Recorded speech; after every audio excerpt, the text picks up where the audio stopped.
My name is Harold Epstein, Harold Bay Epstein, and I was born in 1923, June the 8th, in Omaha, Nebraska. And I was born at 2109 Grant Street in Omaha. My earliest remembrance of when I was a young boy was actually when I helped my brother on his paper route. I was probably at that time 7 or 8 years of age, and I know that he had a paper route on West Farnham Street, and I know it was a very hot one particular day, and I think I wanted a frozen Snicker. I think they were 5 cents a piece, and my brother Jack said no, he couldn't buy that for me because he had to take whatever money he made back to Mom because she needed it. I didn't understand it at the time, but I certainly do now. What else is it's been in my life? When I used to help my father on the truck, and my father was a fruit peddler. That I remember, and I know I didn't like it very much, I can tell you that. But my mother's name is Sophia, my father's name is Abe, and I went to Lake School as a young boy and graduated Lake and went on to Tech for 1 year. At Tech High School, the reason I went to Tech was because it was a technical school, and I was told by my brother when I was 14 years old that I needed a technical trade.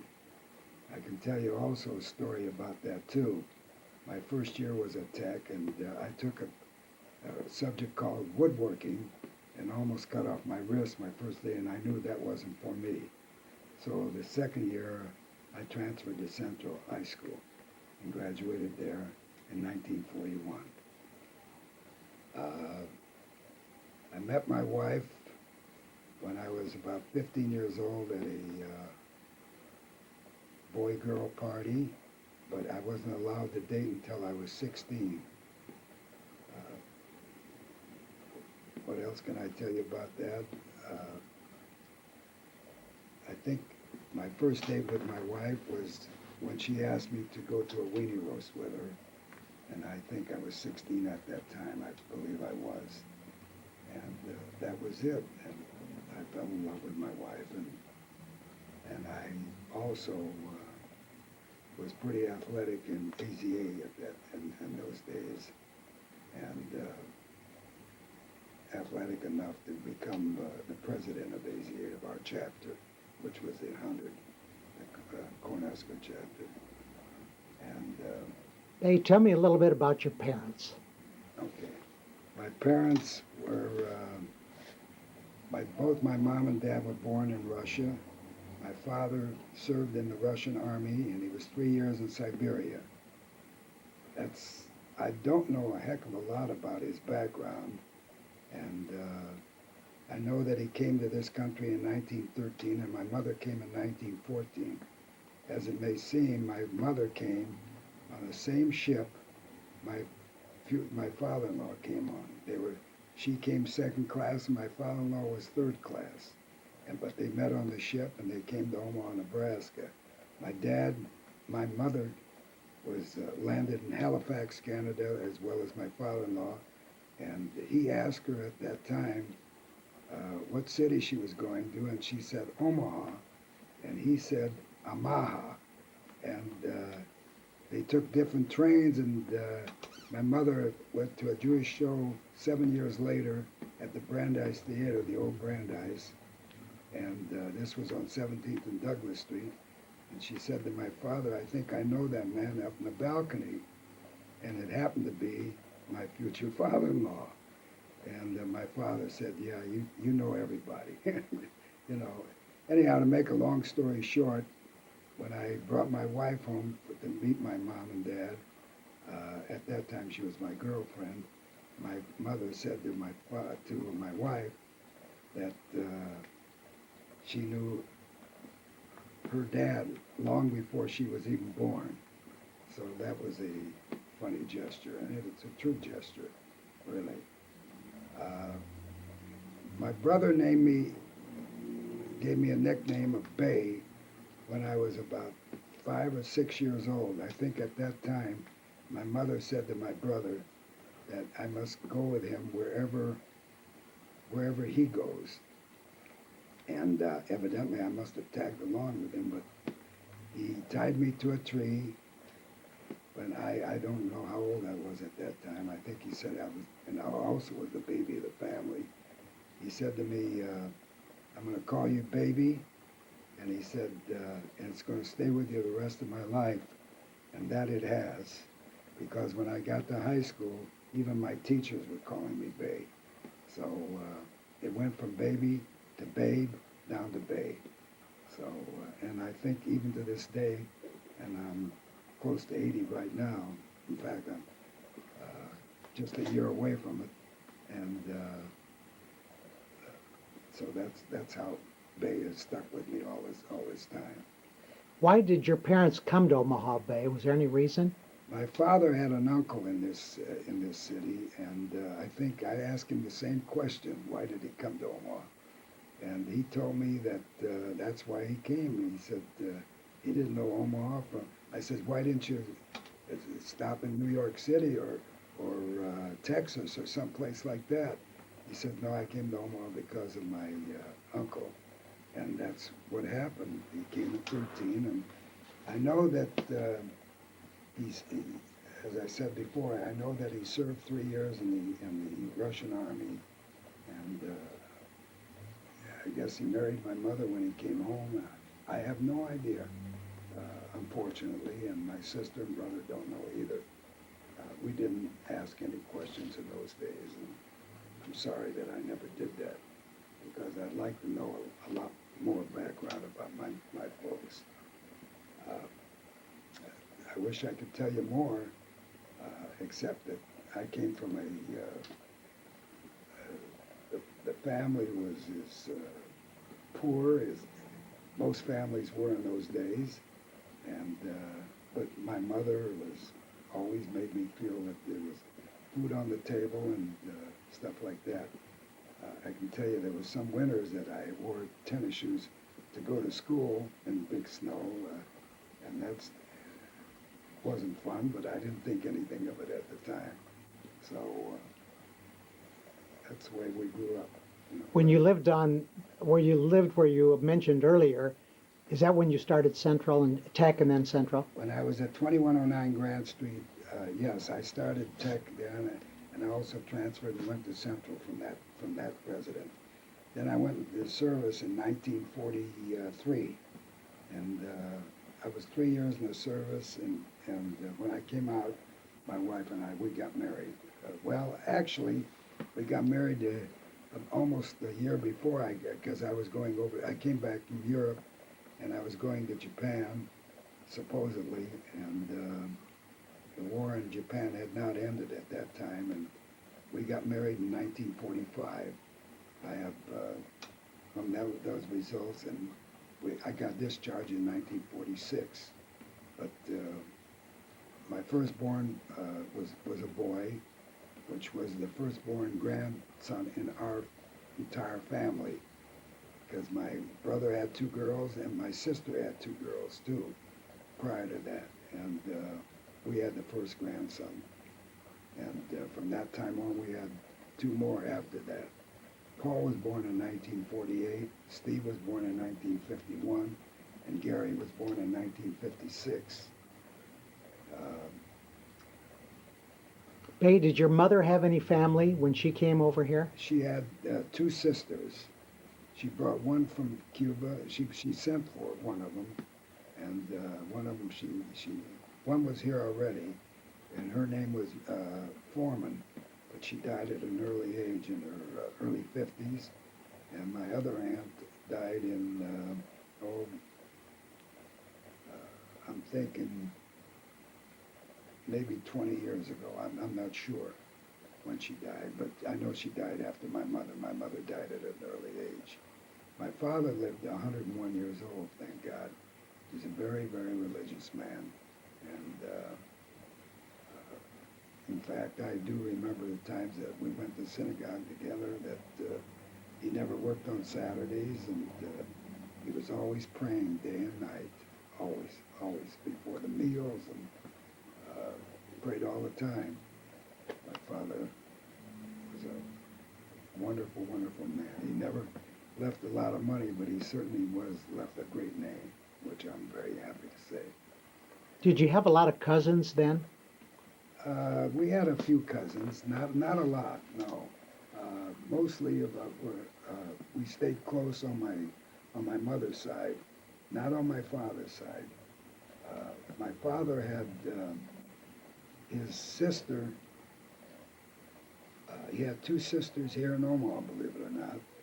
He had one sister married her uncle, and their name was Epstein too. I don't know if you knew Ben or not, but one of them was Lil Epstein, Lil Gus, and she was a first cousin of my father's and also of mine because her mother was my aunt and my great aunt by marriage, really. So, and then she had a sister named Edith who married Stan Passer. And that my dad stayed very close to that side of the family. The other sister he had was named Weiss, and they were not that close together for some reason or other. I have no idea why or what, but they weren't close. Now my mother had two sisters here. One of them, as I said, she sent for her in Europe and brought her here, and her name was Libby. She was the youngest. My mother happened to be the older. Her mother died when she was 12 years old, and she was the oldest of the children in her family.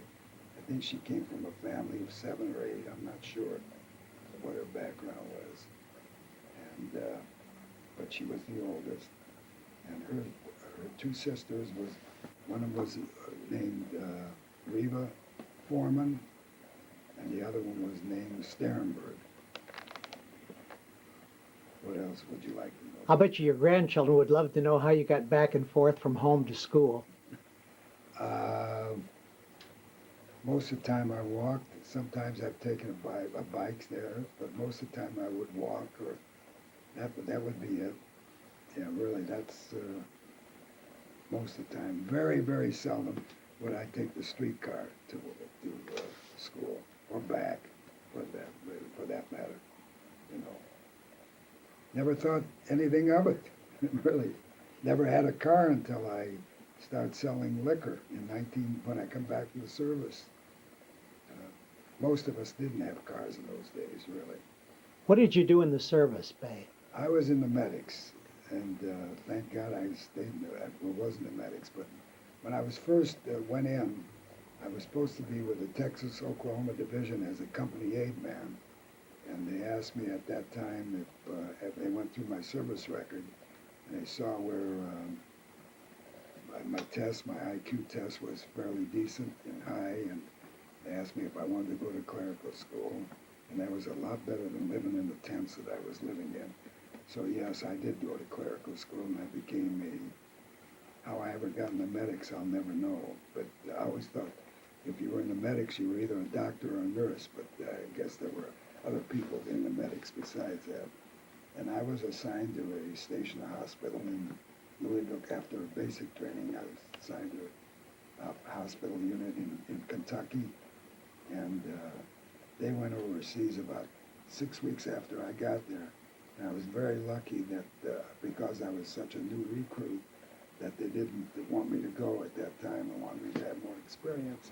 And they sent me to Louisville, Kentucky to a general hospital to work in the post office of all places.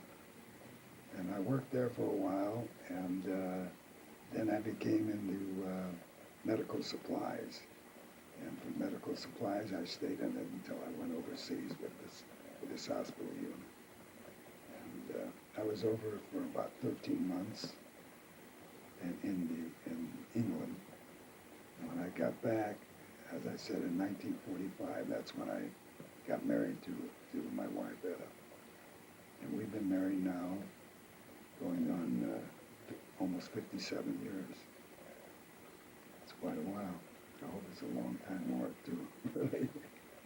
Uh, Tell me a little bit about your high school days, what you did in school. well, I took general courses. It's a funny thing. I can tell you one incident that I'll never forget because it did shape the part of my life. When I was a sophomore, I believe, I was 15 years old. I had a teacher at that time who had been the track coach. His name was Barnard, and he asked me what I was going. He kept me after class one time, asked me to stay. The bell rang, and he kept me after class, and he said, Epstein, he said, do you know about doctors and lawyers? And I said, and I was 15 years old. I said, the only thing I know about doctors and lawyers, sir, is that they make a lot of money. He says, well, salesmen make a lot of money too. And he says, you're a born salesman. Don't you ever forget it, you know. And I guess I never did it. I think if anybody ever shaped a part of my life, I got to believe it was this man that did it for me. You know, really. He got me believing in myself, and that's the field that I chose, to be a salesman. So, yeah, that's where I am today. Really. Let me hear a little bit about your sister and brother. Okay. My brother Jack, he was growing up, you know, as far as the age is concerned, Jack was 5 years older than me, and my sister is 8 years older. I really didn't know much about either one of them until I got back from the service, but more my brother than I did my sister, because 5 years I used to watch him play baseball and basketball and everything else, and I certainly always admired him because he was 5 years older than I was, and I used to watch him play, and I thought someday I would be doing the same thing myself. And anyhow, my brother Jack went in the service about a year before I did, and he was in the New Guinea and Australia for almost 3 years. I happened to be, I'll jump around a little bit because I happened to be the best man at his wedding. When he got married, I think I was 18 years old at the time. And I'll never forget this story either. There's another story that my mother said to me when I got back from overseas and I was going to get married. And she said, don't you want to wait for your brother? I told her, I said, Ma, I don't know when he's coming back from Europe because the war was still, from Asia, because the war was still going on. I says, and I'm not waiting any longer because I'm going over, you know, again. So we got married before my brother came home. He came home about 6 months after I got married, really.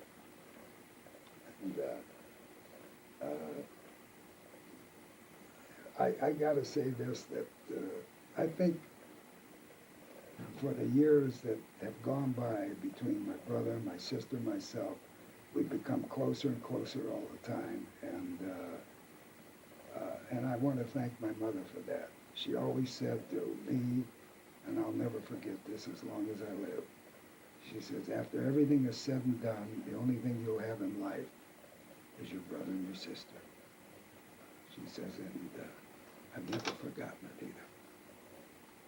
And I've also told that to my sons, and they are very close to each other because of what I guess I preached, you know, really. There is no time that ever goes by that one of the boys, one of my sons lives in Houston, Texas, and he's been there ever since he went away to college, and that's a long time now. And anyhow, to make a long story short, I know there's not a week goes by that the boys don't call each other. And they're close. They're very close. My sister's name is Sarah Shriver, and she got married when I was 15 years old. She married a fellow named Julius Shriver, and he was originally from Minneapolis, Minnesota. And of course, I was 15, and my sister must have been around 23. So I can tell you that I was just a young boy, and I really didn't know a hell of a lot. The only thing I knew is that he came to live with us, and my sister seemed very, very happy, and that's the only thing I can tell you, because I went to the service from there, And when I came back, they already had a little girl, and her name was Diana. Diana now, and we call her Dee, she lives in Minneapolis, Minnesota, where they used to live. And she's now a grandmother, and it's hard for me to believe that, because when I came home from the service, she was only 2.5 years old. She used to sit on the couch and read a book, and I thought how smart she was. Actually, she did it out of memory. She's still smart and still one of my favorite nieces, if not the favorite. My sister also has another girl named Marlene, who lives here in Omaha and who has 2 children. I don't know what else to tell you except that I always, and as the years have gone by, I feel closer and closer to my sister than I ever have before. And same thing goes with my brother, I can tell you that. And my sister is always, she's just a very wonderful lady. That's all I can tell you. I have nothing more to say.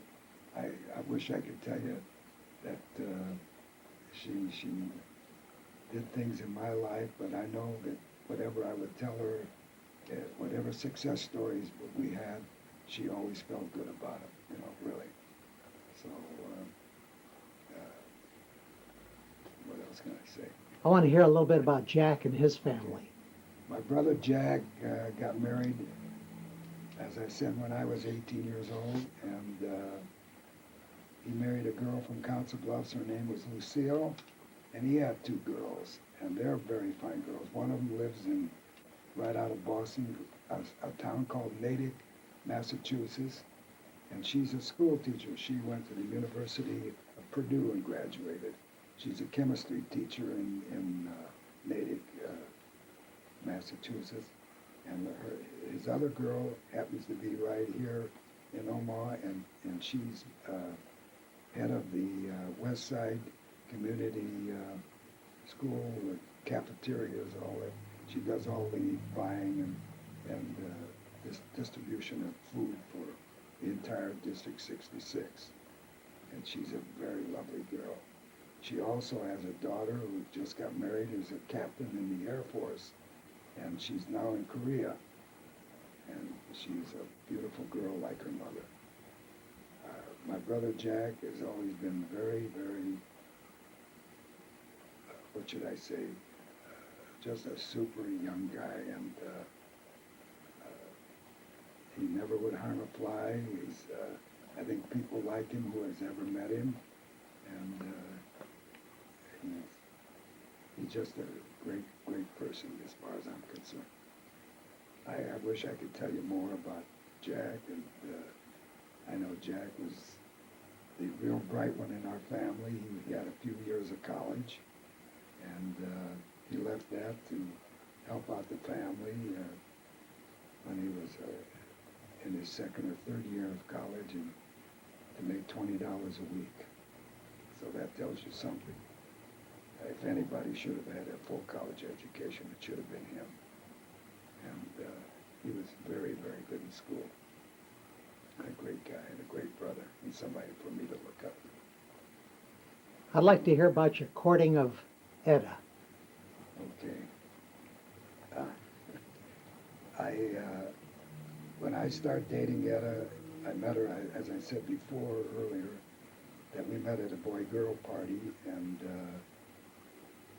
as I said, I fell in love with her. My wife was a very, very pretty girl, very pretty. As a matter of fact, I thought she was the prettiest of all the girls in the whole city at that time. And I felt very fortunate and very lucky to be her boyfriend. And when I became president of AZA, I told anybody that wanted to be staying in our crowd or in our gang that they don't date Etta. So I was the only one that ever dated her. And all the guys just backed off, really. So I guess we got pretty much used to each other, and then we got engaged the first 3 months I was in the service and got married as soon as I came back from overseas.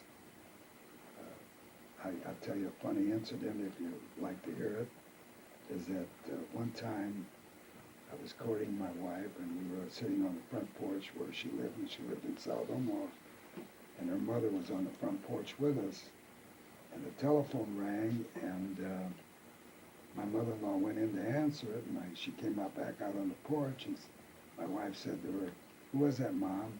And she says, "Oh, they had the wrong number. They wanted Harold Epstein." She knew me as Bay. So that is a true story and still a funny one, and I still remember it pretty well. Yes, I would hitchhike all the way from 5400 South to 2100 North, or 2300 North, I should say, because I didn't have enough money to take the streetcar home, you know. And even though it wasn't fun, I didn't think too much about it at the time. But When you went out, what was a typical date like? typical day was that she would always wait for me after we got through playing ball on Sunday at the J, and we would go out and have we'd go to the place called Dixon's. For 35 cents you had a pretty good dinner, and then I would take her home on the streetcar, and most of the times I would hitchhike back to my house, you know, really.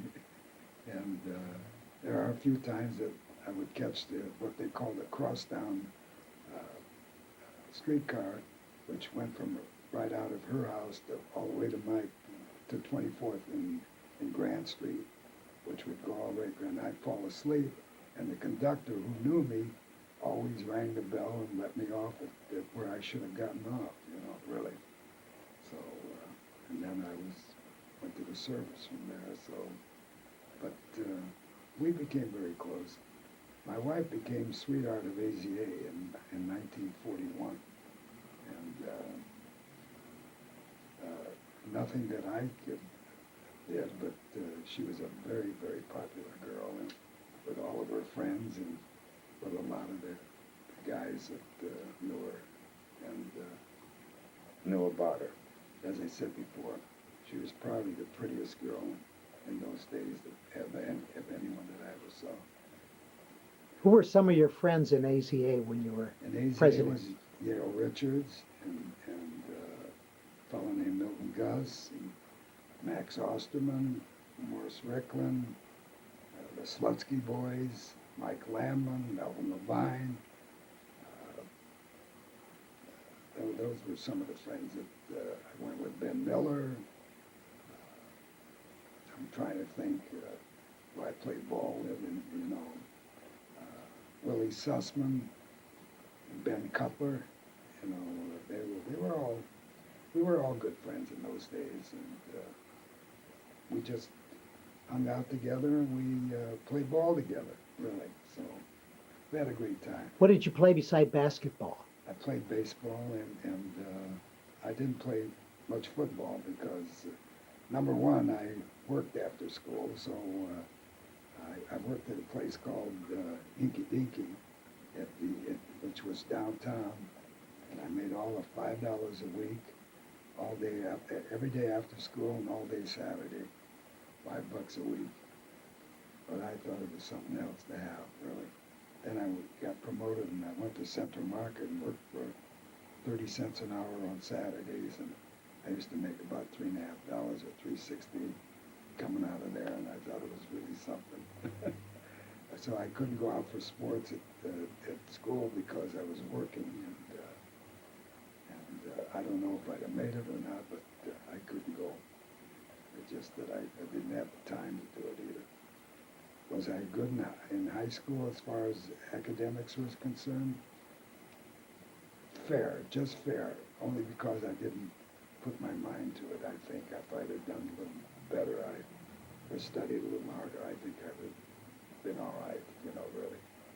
But I didn't do it, and I have no idea of going to college. And when I got out of high school, I was happy to get out to try to make a dollar for myself and my family, really. So. What was your first job after you got out of high school? My first job was I went to work for the packing house, and I was making probably $60 a week in those days, and my dad was making around $30 or $35. But I lasted 3 months at it, and I said, this is not for me. I said, I'm going to do something else. And because first of all, I couldn't shovel the meat. I mean, I could, but I didn't want to do that. And I never saw much of a future in it, and it wasn't me. Then I went to work for the Burlington Railroad, unloading mail sacks. And I'd work 2 hours and I'd be off 2 hours. The only thing is I could never go home. I was if a train came in at 2 o'clock in the morning, I'd have to be there. And then I would be off till 5 o'clock in the morning. It would come again. So I worked that for a few months and left there. Then I had a buddy of mine, a fellow named Lou Katz. I'm sorry I didn't mention him earlier. He told me that if you go to the shoe store, they're hiring, they're paying, you're guaranteed $12 a week, but commissions. But you wear a tie and a shirt and a jacket. And I made the application and I went to work there, but I never made less than $75 a week working as a shoe salesman. I worked night and day there. I never went out to lunch or anything else for that matter. And I love selling lady shoes. I really did. As a matter of fact, they wanted to promote me before I went for the service. No, when I came back from the service, I went to work for them, and they wanted to send me to Madison, Wisconsin, as an assistant manager up there when I was 22 years old, and I said, I almost took it, but then we were going to remodel our store, and they said it would only be a couple weeks when they were going to remodel it, and they would give us our guarantee. At that time, it was up to $35 a week guarantee, and 2 weeks led to 3 weeks, and 3 weeks led to 4 weeks, and I went out and got another job because everybody else, all the salesmen that were working in the store, were starting to play cards, and that was not for me. I wanted to go out. I was married at the time, and I wanted to make more money, and I got a job as a sales trainee for a liquor company, making $50 a week. And in 4 weeks' time, they gave me a territory.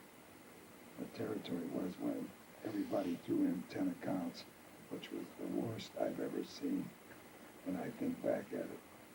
But I was lucky enough to stay and make something out of it, and here I am today. Really. So what else can I say to that? I want to hear about your boys, one at a time. Okay.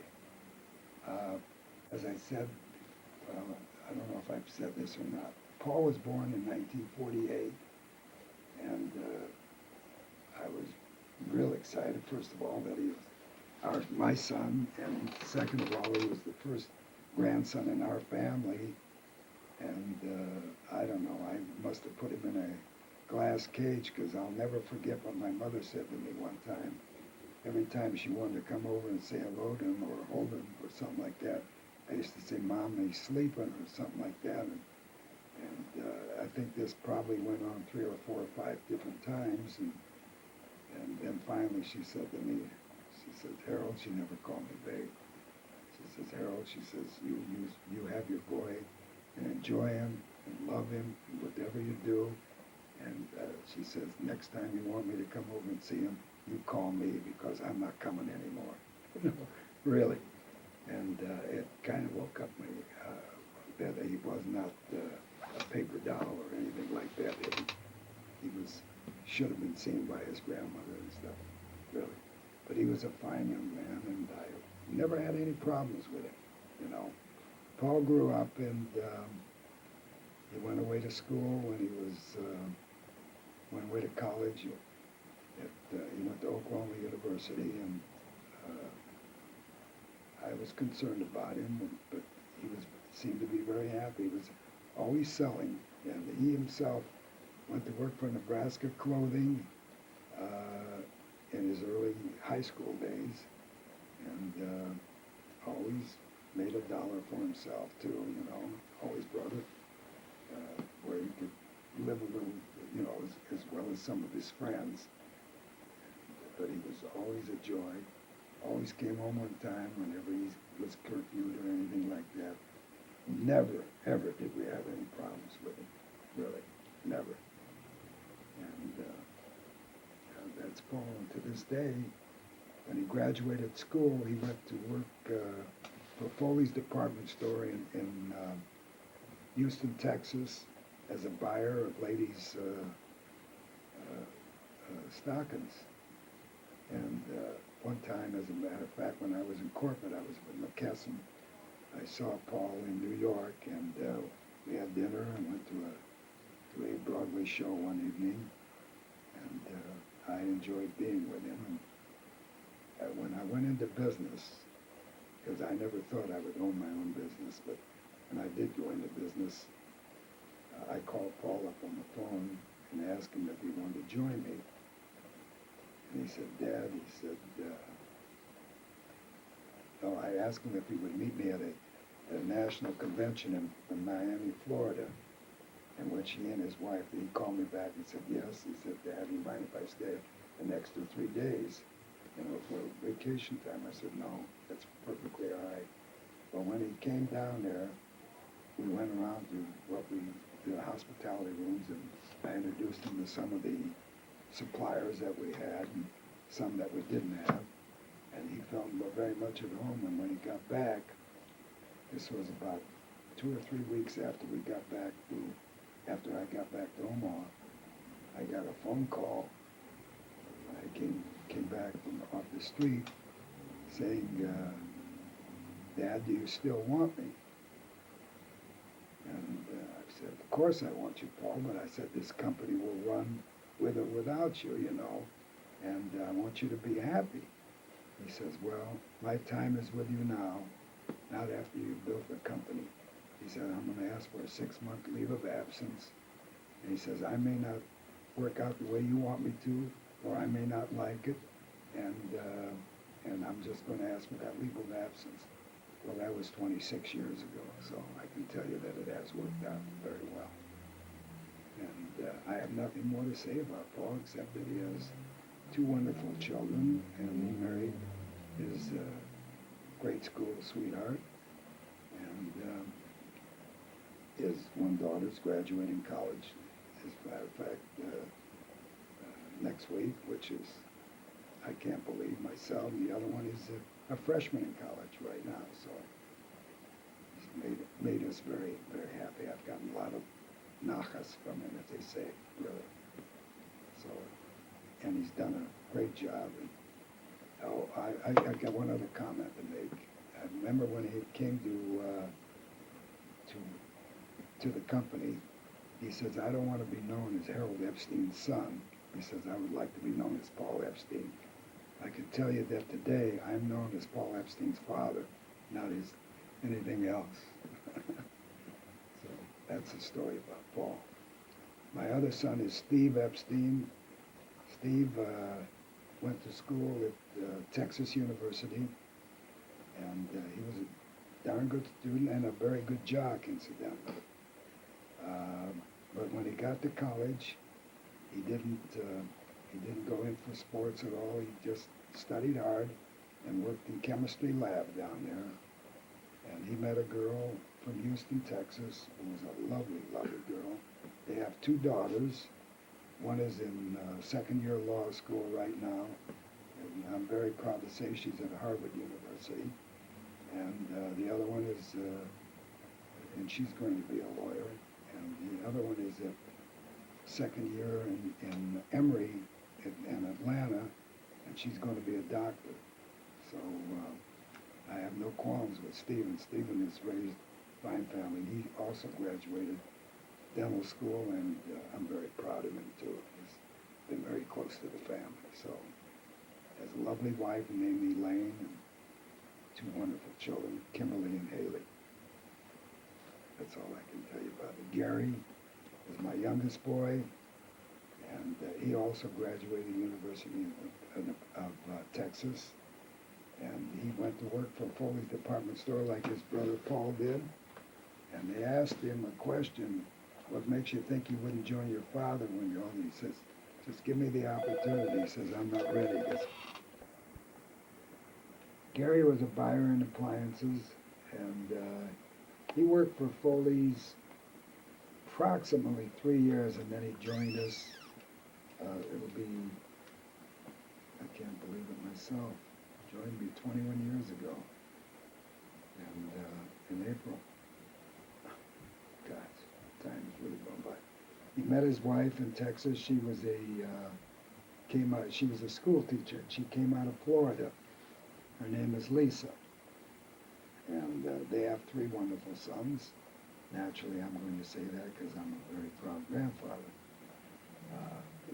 Their oldest boy is now a freshman at University of Wisconsin.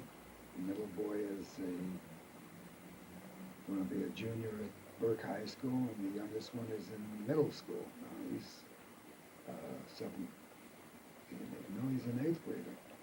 No, he's a 7th grader. What am I talking about? Just turned 13. He was bar mitzvah last fall. But the youngest 2 will be in the Maccabi games. They come this summer at the JCC. They've been very active at Jewish games. And the oldest boy was president of AZA, and he's also been active as a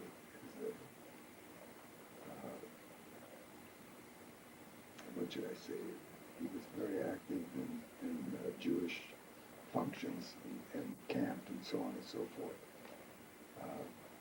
They've all made me very proud, as you can tell. They're wonderful children. Gary is now half owner of our company. He and his brother Paul are partners, equal partners, and Gary is my baby. I don't know what else to tell you about him. He's just a wonderful young man, very compassionate, and I really don't know how to get into detail about it, you know. Bay, when did you take over the company? When did you? In 1975, I took it over. I bought it from a fellow named Roy Feldman. At that time, the company was called Capital Liquors, and being that he held on to he had 2 operations. He had the Budweiser beer franchise for Omaha, and he also had Capital Liquors, which had covered the state of Nebraska. And I wanted to take an option to buy the Budweiser beer franchise from him, but he said no, he wouldn't do that. He's going to keep that for his family, which I definitely understand today. But at that time, I didn't fight him too much for it, and because I was always in the liquor and wine business, and never much about the beer business. And so I took over the liquor and wine business, and much to my dismay,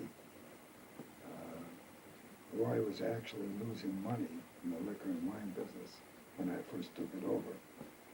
First of all, he had subsidized his liquor and wine company by Budweiser beer. It was 1-1. And immediately when I got into it, I saw that some of the pricing was that he had absorbed from suppliers and did nothing about it. And also he had salespeople that weren't performing for him. And so it took me a year to finally clean it up. But I can tell you that I've been very fortunate that we have never had a losing month since I've been in the business. And hopefully we never will have. But things have gone our way. I've had some suppliers that I've befriended and have taken a liking to me, and they've come our way, and we've performed real well. We've survived a lot of. When I first bought our company in 1975, what we recall, there was 8.5 wholesalers in the market. Today, there's only 3.5 left. And we happen to be one of the 3.5. We're not the largest, we're the second largest distributor in the state, and we do a pretty good percentage at that time. I won't give you the exact facts, but we're okay. And we've had some ups and downs, but mostly ups in all that time. Oh, when I first bought the company, we had 26 employees.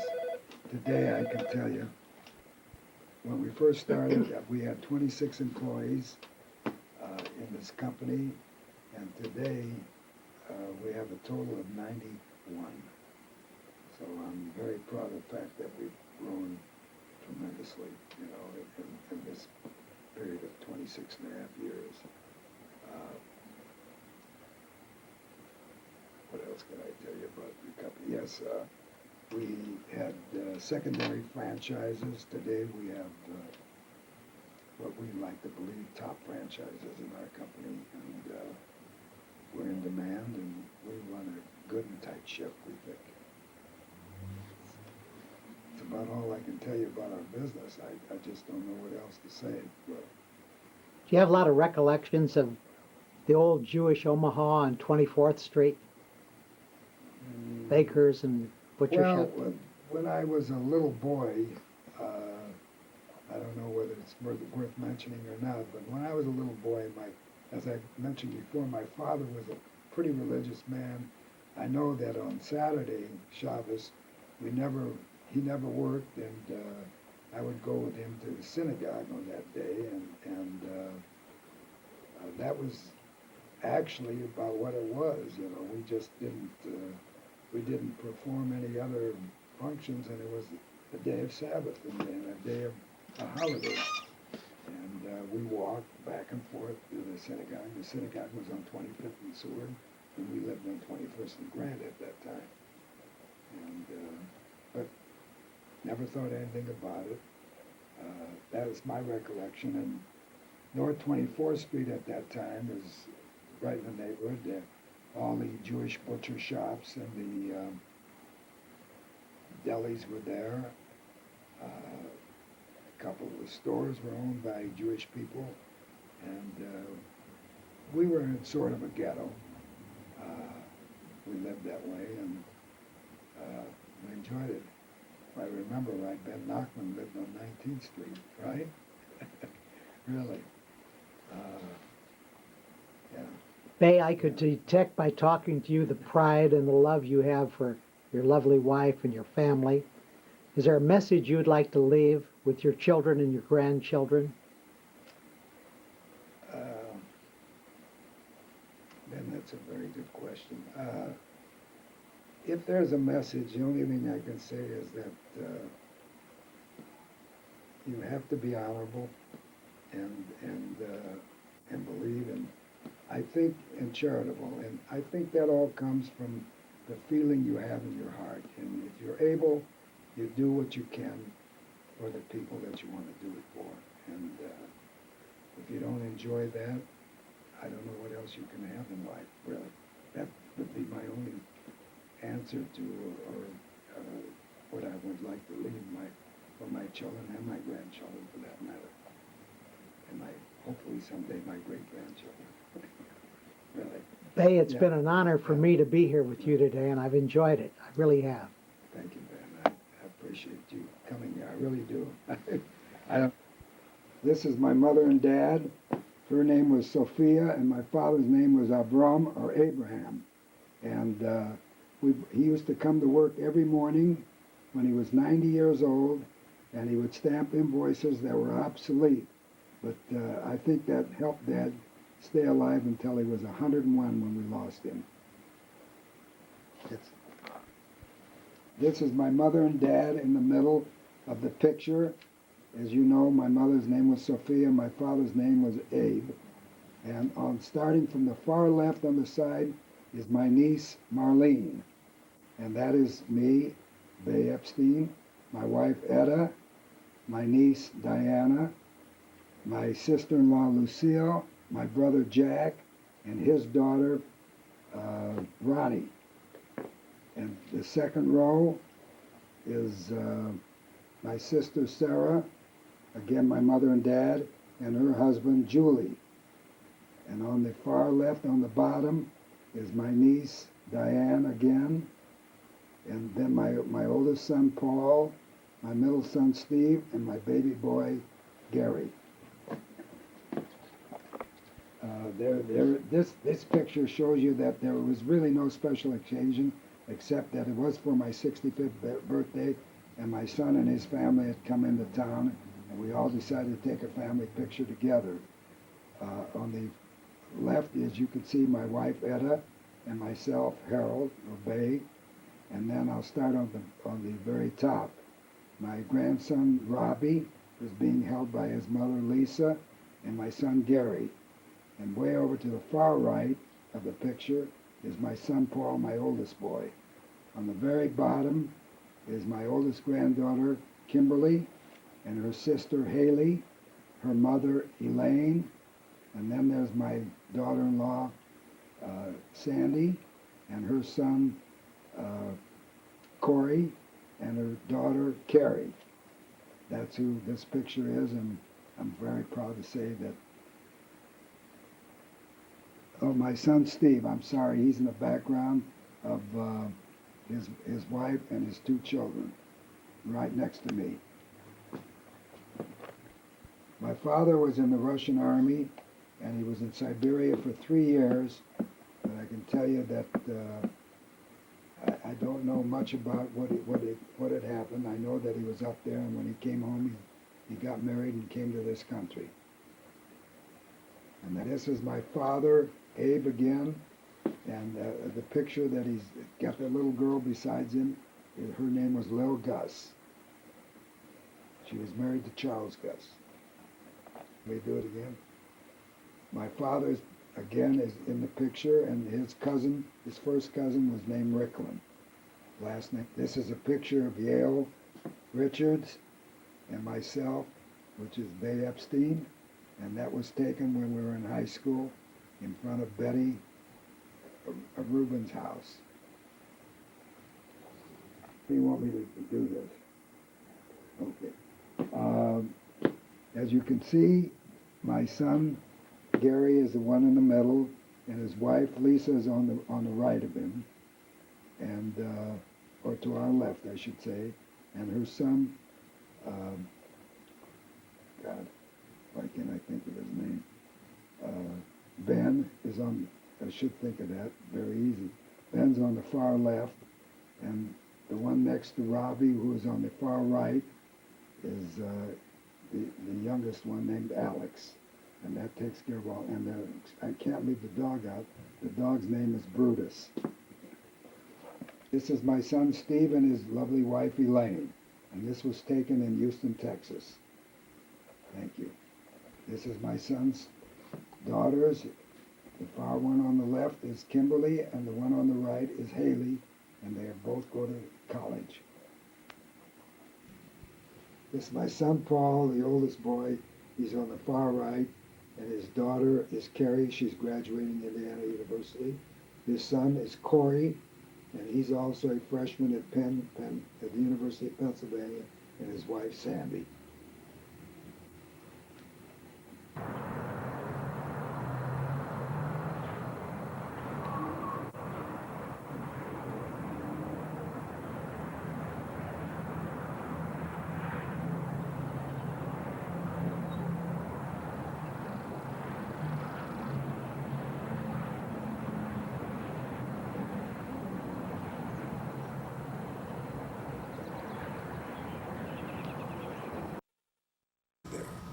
And you would go outside, when Yiska was recited, or any memorial services that had to do with anything, But they wouldn't let the children stay there.